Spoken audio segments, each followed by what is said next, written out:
भारत दौरे पर आए नेपाल के प्रधानमंत्री पुष्प कमल दहल प्रचंड ने आज प्रधानमंत्री नरेंद्र मोदी से मुलाकात की। दोनों देशों के प्रधानमंत्रियों के बीच हैदराबाद हाउस में बातचीत हुई। दोनों ही देश इस बात पर सहमत हैं कि आपसी रिश्तों को और सुपरहिट लेवल तक ले जाया जाएगा। इस मुलाकात और किन मुद्दों पर चर्चा हुई मुलाकात में बताने के लिए हमारे साथ जुड़ रहे हैं नीरज कुमार। बताइए नीरज, क्या बातचीत हुई प्रचंड और मोदी के बीच? नेपाल के प्रधानमंत्री पुष्प कमल दहल प्रचंड 4 दिवसीय भारत दौरे पे हैं और भारत दौरे के दौरान आज प्रधानमंत्री नरेंद्र मोदी से उनकी मुलाकात हुई।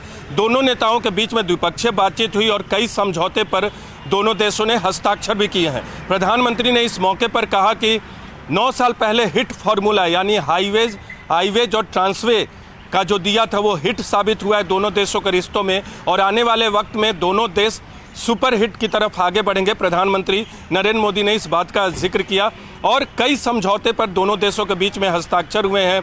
पावर सेक्टर की बात करें, कनेक्टिविटी की बात करें, व्यापार की बात करें और दूसरी परियोजनाओं की बात करें।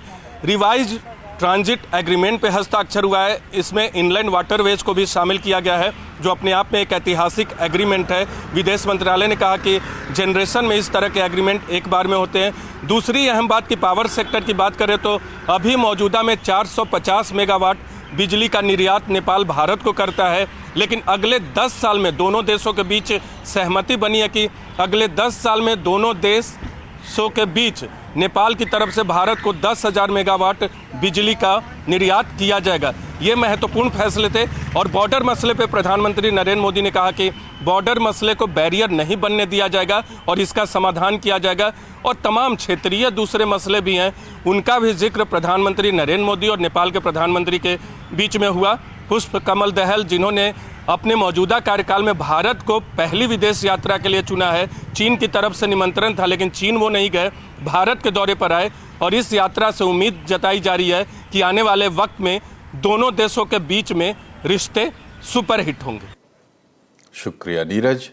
मणिपुर में गृह मंत्री अमित शाह के दौरे के बावजूद हिंसा की खबरें आ रही है। अमित शाह ने मणिपुर दौरे के दौरान नेताओं से लेकर अलग अलग संगठनों के लोगों से मुलाकात की और शांति बनाए रखने की अपील की। अमित शाह ने कहा है कि मणिपुर में हिंसा की वजह गलतफहमी है, इसलिए हाईकोर्ट के रिटायर्ड जज की अध्यक्षता में कमीशन इसकी जांच करेगा। सीबीआई भी हिंसा से जुड़े 6 केस की जांच करेगी। शाह ने कहा कि हथियार रखने वालों को पुलिस के सामने सरेंडर करना होगा। कल से सर्च ऑपरेशन शुरू होगा।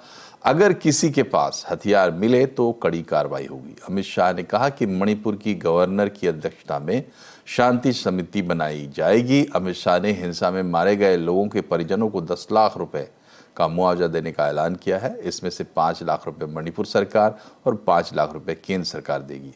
वहीं हिंसा में घायल लोगों और जिनकी प्रॉपर्टी को नुकसान हुआ है उनके लिए गृह मंत्रालय राहत पैकेज अलग से जारी करेगा।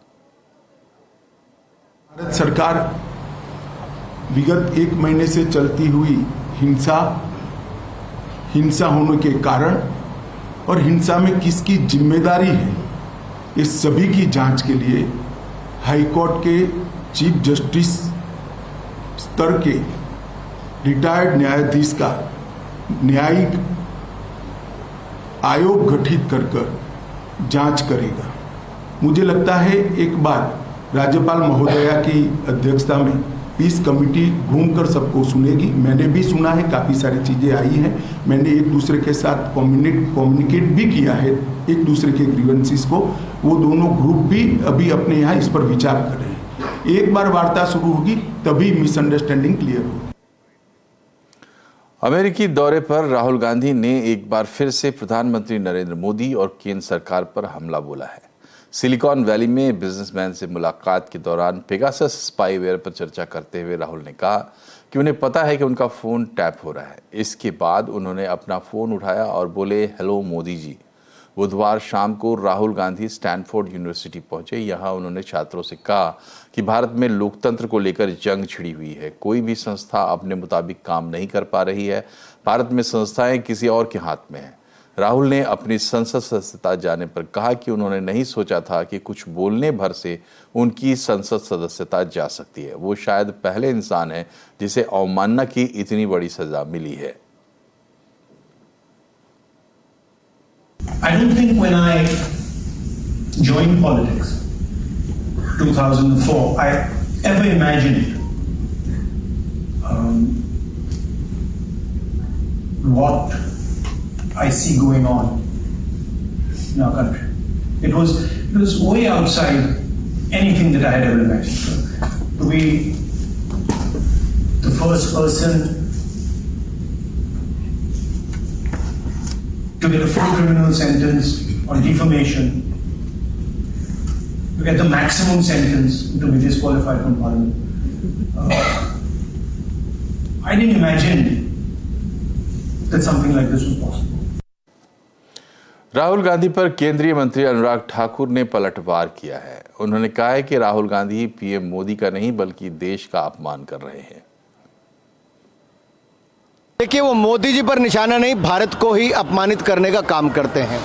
दुनिया भारत में उम्मीद देखती है, दुनिया भारत में ग्रोथ देखती है, दुनिया भारत के नेतृत्व में अपना विश्वास व्यक्त करती है और दुनिया के अन्य नेता मोदी जी के नेतृत्व का सम्मान करते हैं और सबसे लोकप्रिय नेता के रूप में नरेंद्र मोदी जी पिछले 3 सालों में लगातार चुने जाते हैं। अब इस बात को कांग्रेस हजम नहीं कर पा रही।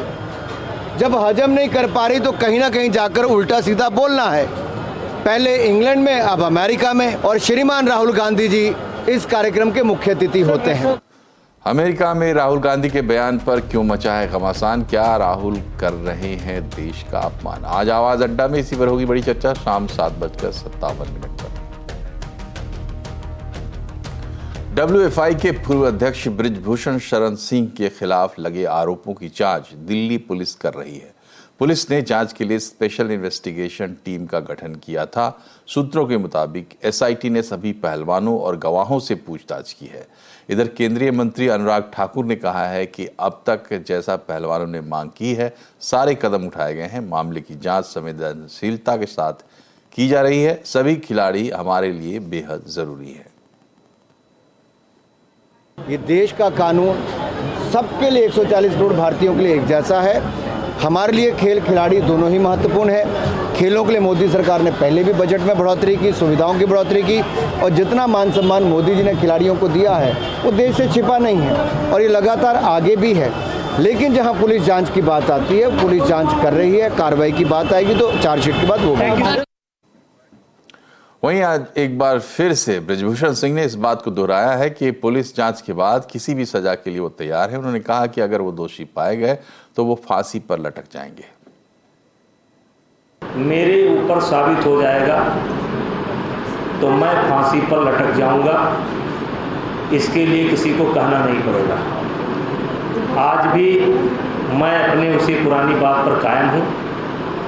रहा सवाल आप कि फला क्या कह रहे हैं, फला पंचायत हो रही है, फला क्या कह रहे हैं, भाई मुझसे क्या लेना देना है? कौन क्या कह रहा है, मुझसे लेना देना नहीं है। आप सभी लोगों से हाथ जोड़ करके विनती है, पुलिस की जांच का इंतजार करिए।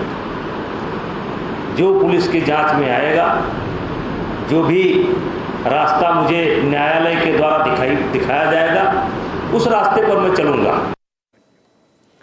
मई में GST कलेक्शन में गिरावट आई है। अप्रैल के रिकॉर्ड 1,87,000 करोड़ के मुकाबले ये 1,57,000 करोड़ पर आ गया है। डिटेल समझते हैं आलोक प्रियदर्शी से। बताएं क्या डिटेल है आंकड़ों की, आलोक? बिल्कुल, देखिए, ये अप्रैल महीने से तुलना जब आप करते हैं तो कहीं ना कहीं मई महीने में गिरावट होती है, क्योंकि अप्रैल महीने में कई सारे फैक्टर्स होते हैं जिसकी वजह से ये कलेक्शन बहुत ज्यादा होता है। जैसे कि 1,87,000 करोड़ रुपए अप्रैल में रिकॉर्ड हुआ था, उसमें ईयर एंडिंग होने का फैक्टर, साथ ही साथ ई-वे बिल ट्रांजेक्शन बहुत ज्यादा उसमें दर्ज किए गए थे। तो कई सारे फैक्टर होते हैं और अप्रैल महीने का आप पिछले साल भी उठाकर देखेंगे तो कलेक्शन बहुत ही ज्यादा होता है। लेकिन देखें तो जो ये अब की बार कलेक्शन आया है 1,57,000 करोड़ रुपए के आसपास, ये भी कोई बुरा नहीं है। एक तरह से देखें तो ये लगातार ऐसा पूरी 5 बार ऐसा हुआ है कि 1.5 लाख करोड़ रुपए से ज्यादा का GST कलेक्शन हुआ है और लगातार 14वीं बार 1,40,000 करोड़ रुपए से ज्यादा का कलेक्शन ये दर्ज किया गया है। तो जीएसटी में कहीं ना कहीं एक उम्मीद बन रही थी कि ये जो 1,87,000 करोड़ का जो आंकड़ा आया था कहीं ना कहीं उसके आसपास ही आएगा, लेकिन थोड़ा सा कम आया है। लेकिन अगर देखें तो सालाना ग्रोथ जो अगर इसके पिछले साल के मुकाबले अगर कंपेयर करें तो 12% ग्रोथ है। और इसमें जो गुड्स एंड सर्विसेज का इंपोर्ट की वजह से ज्यादा कलेक्शन, एक तरह से कलेक्शन ज्यादा है, करीब 83,000 करोड़ रुपए इसकी वजह से आए हैं। इसका भी ग्रोथ रेट करीब 11% है। तो ये अपने आप में एक बड़ी बात है। और अब मैं बता दूं कि सेस कलेक्शन भी करीब 11,000 करोड़ रुपए हुआ है। तो सेस कलेक्शन का मतलब ये हुआ कि लोग ऑटो पे गाड़ियों पर खर्च कर रहे हैं और साथ ही साथ लग्जरी चीजों पर भी खर्च कर रहे हैं। तो कुल मिलाकर अर्थव्यवस्था के लिहाज से ये काफी अच्छा संकेत है। जीडीपी में भी अच्छा कल देखने को मिला था, जीएसटी कलेक्शन भी अच्छा है और जाहिर सी बात है ये इकोनॉमी और पूरी अर्थव्यवस्था के लिए एक काफी अच्छा संकेत है। शुक्रिया आलोक। भारत की ग्रोथ स्टोरी तो अभी शुरू हुई है, ऐसा मानना है अबेकस एसेट मैनेजर के फाउंडर सुनील सिंघानिया का। हमारी खास सीरीज मार्केट गुरु में उन्होंने कहा कि भारत के पास 4D पावर ब्रह्मास्त्र है जो उसको नई ऊंचाइयों तक लेकर जाएंगे। सुनील सिंघानिया का मानना है कि बाजार की तेजी अभी शुरू हुई है, बाजार में बबल जैसी कोई बात नहीं है। एक मार्केट को देखकर अब इस समय आपको डर लग रहा है या फिर अभी भी कॉन्फिडेंस है कि ये मार्केट जो है एक इसी तरीके से आगे चलती रहेगी? देखो अनुज, सबसे पहले तो मैं आपको ये कहना चाहूँगा कि मैं हरदम ऑप्टिमिस्टिक रहता हूँ, तो मेरा जो व्यू है आप थोड़ा पिंच ऑफ सॉल्ट से लीजिए। लेकिन अगर आप देखिए तो लास्ट 20-25 साल में जो भी ऑप्टिमिस्ट रहा है उसकी हेल्थ भी ठीक रही है और वेल्थ भी बना है। और अगर आप इंडिया को देखें आज, तो मैं हरदम ये कहता हूँ कि 2022 में अगर आप दुनिया को देखो तो दुनिया में ये क्वेश्चन था कि रिसेशन आएगा कि they will manage to grow at 0%। India में डिबेट थी कि इंडिया 6% ग्रो होगा कि 7% ग्रो होगा। अब बहुत क्लियर है कि कौन सा डिबेट अच्छा है। तो आई थिंक इंडिया तकलीफ के टाइम में बहुत ही एक अच्छे रेजिलिएंट इकोनॉमी के रूप में ऊपर आया है। और आई थिंक ये जो ऑप्टिमिज्म है ये उसी का फल है। हम कहते हैं कि इंडिया में 4D का पूरा एक समावेश हो गया है। एक तो डेमोक्रेसी, और ये रशिया में जो हुआ और चाइना में जो हो रहा है उसको रहते हुए ग्लोबल इन्वेस्टर्स डेमोक्रेसी प्रेफर करना शुरू कर दिए। एक demographics, we are a young country, बहुत क्लियर है। बहुत जनों ने काफ़ी कुछ कहा है तो मैं उस पर ज़्यादा बोलूँगा नहीं। बट थर्ड जो डी बहुत इंपॉर्टेंट है इज़ द डोमेस्टिक इकोनॉमी। आज 2022 में जो यूरोप में स्लो डाउन हुआ, थोड़ा यूएस में भी हुआ, तो जो एक्सपोर्टिंग कंट्रीज़ थी उनको थोड़ा सा एक इम्पैक्ट हुआ। इंडिया का 80-83% इकोनॉमी जो है वो डोमेस्टिक इकोनॉमी है। तो आपने देखिए हमने कैसे शादियाँ सेलिब्रेट की, कैसे हमने छुट्टियाँ मनाई हैं, फ्लाइट्स फुल है, होटल्स फुल है, मॉल्स फुल हैं। तो I think that has led to India growing at 6.3-6.4%। और लास्ट जो है हमारा जो फिजिकल इंफ्रास्ट्रक्चर जो लैग कर रहा था वो भी बन रहा है अभी, बट जो लैग कर रहा था वो डिजिटल इंफ्रास्ट्रक्चर ने हमको बहुत एफिशिएंट बना दिया है। तो इकोनॉमी 6% ग्रो हुई लेकिन हमारे टैक्स कलेक्शन 20% ग्रो है। और अभी ये सबको देखते हुए एक्सटर्नल फैक्टर्स भी अभी टेलविंड बन गए हैं। तो सबसे बड़ा तो है तेल, क्रूड, ऑलरेडी डाउन टू $70। अगर ये लेवल पे क्रूड रह गया तो India would be balance of payment positive.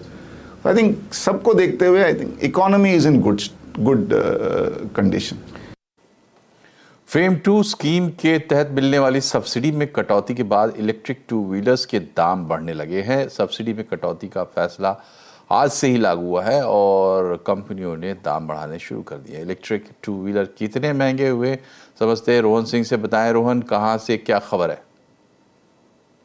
जी, आज से अगर आप इलेक्ट्रिक 2 व्हीलर खरीदने जा रहे हैं तो ये आपको महंगा पड़ने जा रहा है। लगभग सभी ईवी कंपनियों ने अपनी कीमतों में बढ़ोतरी की है। किस कंपनी ने कितनी बढ़ोतरी की है ये हम आपको बता दें। सबसे पहले बात करते हैं ओला की। इसने S1 और S1 प्रो में जो है उसकी कीमत में बढ़ोतरी की है लगभग 10 से 15 हज़ार के बीच में। एथर एनर्जी की बात करें तो उसने अपने सभी मॉडल्स में लगभग 8,000 रुपये जो है उसमें कीमत में बढ़ोतरी की है। उसके खासतौर पर जो 450X है उसमें।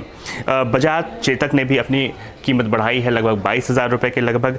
टीवीएस का iQube यहाँ पे 17 से 22,000 रुपये की बढ़ोतरी की गई है। इसके अलावा ग्रीव्स ने भी अपनी कीमत बढ़ाई है, हालांकि इसकी जो घोषणा फिलहाल नहीं की गई है। मैटर ने कहा है कि वो कीमत बढ़ाएगी लेकिन फिलहाल उसने कीमत नहीं बढ़ाई है। वो 5 जून के बाद से कीमत बढ़ाएगी। और बाकी जो कंपनियां हैं, चाहे वो रिवॉल्ट हो या बाकी कंपनियां हैं, वो भी कीमत बढ़ाने जा रही है, लेकिन सबकी घोषणा भी नहीं हुई है। आने वाले दिनों में इसकी घोषणा होगी। और इसका कारण ये है कि आज से जो सब्सिडी स्कीम है सरकार की फेम 2, उसमें सब्सिडी में कटौती की गई है। पहले 15,000 रुपये प्रति किलोवाट आवर सब्सिडी मिलती थी, आज से 10,000 रुपये प्रति किलोवाट आवर मिल रही है। पहले किसी MRP का 40% तक सब्सिडी ले सकती थी कंपनियां, अब सिर्फ 15% जो है सब्सिडी ले सकती है और इसी कारण से इन कंपनियों को अपनी कीमत बढ़ानी पड़ी है। अब देखना ये होगा कि ये जो महीना है उसमें इस जो बढ़ी हुई कीमत है उसका असर EV टू व्हीलर की सेल पे कितना रहता है। शुक्रिया रोहन। FMCG इंडेक्स बाजार में रिकॉर्ड स्तर पर पहुंच गया है। एक साल में इंडेक्स 32% तक उछला है। रिकॉर्ड स्तर तक पहुंचने में किन शेयरों का है बड़ा योगदान, बताने के लिए जुड़ रहे हैं सुमित मेहरोत्रा। बताएं सुमित।